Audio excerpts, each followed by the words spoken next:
Blackburn, Iran has been designated as a state sponsor of terrorism since 1984. Iran's regime is responsible for over 900 American deaths, injuring and maiming thousands of American soldiers.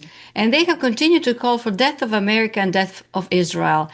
Iran's regime brutally murdered over 40,000 Iranians in the peaceful protests at the turn of this year.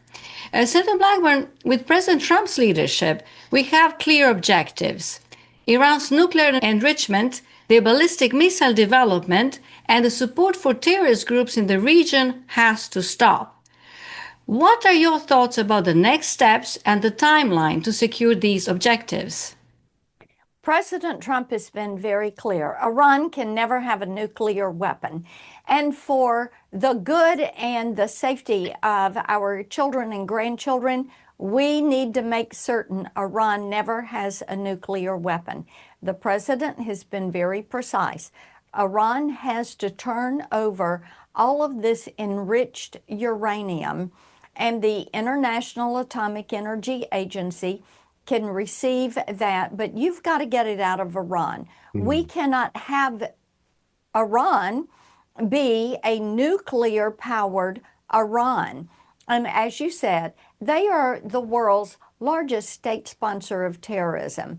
Hezbollah, Hamas, the Houthis, the IRGC, all the other splinter groups that are out there.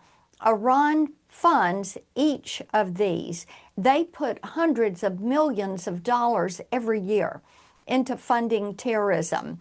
And we have to make certain that Iran cannot do that. Now, Operation Epic Fury and Operation Economic Fury are working, and Iran is experiencing about 200% inflation. Secretary Bessent has placed sanctions on some Iranians. He has also seized crypto and digital asset accounts from some Iranians that are trying to evade sanctions.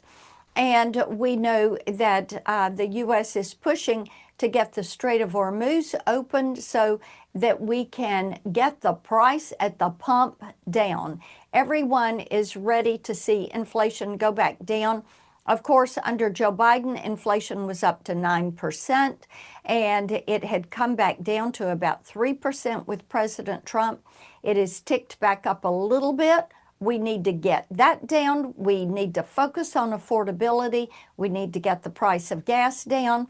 And so making certain that Iran comes to the table and we get an enforceable deal is what we have to do. Right. And Senator Blackburn, when we talk about sanctions against Iran, we need to also sanction individuals, entities, and countries which have been aiding and abetting Iran's terrorism financing through illegal oil trade. And U.S. Attorney for Washington, D.C. filed a lawsuit in March 2025, last year, for $47 million of proceeds from sale of Iranian oil, which was stored in Croatia's government-owned facility.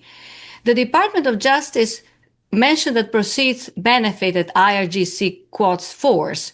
So instead of addressing this issue, Croatia's Prime Minister travels to Washington, D.C. and gets hosted by think tanks, anticipating any sanctions to go away. Senator Blackburn, you have advocated against foreign funding in U.S. elections and curbing foreign influence in Washington and across the country. How do we hold to account foreign corrupt officials of NATO member countries who are fueling Iran's terrorism financing and funneling money to D.C.? What we have to make certain is we get the strait open and that we are able to meet all of our energy needs and then to export. And President Donald Trump always negotiates from a position of strength. You have seen that as he has worked with our allies in addressing this situation with Iran. And this is why it is imperative that we get them to the table and that we get an enforceable deal with them. Indeed. And we thank you so much for your continued leadership, Senator Marsha Blackburn, and for all that you're doing in advancing freedom for our fellow Americans and Tennesseans across the great state of Tennessee. Thank you so much for joining us on America's Roundtable. Always a pleasure. Thank you. Thank you so much, Senator Blackburn.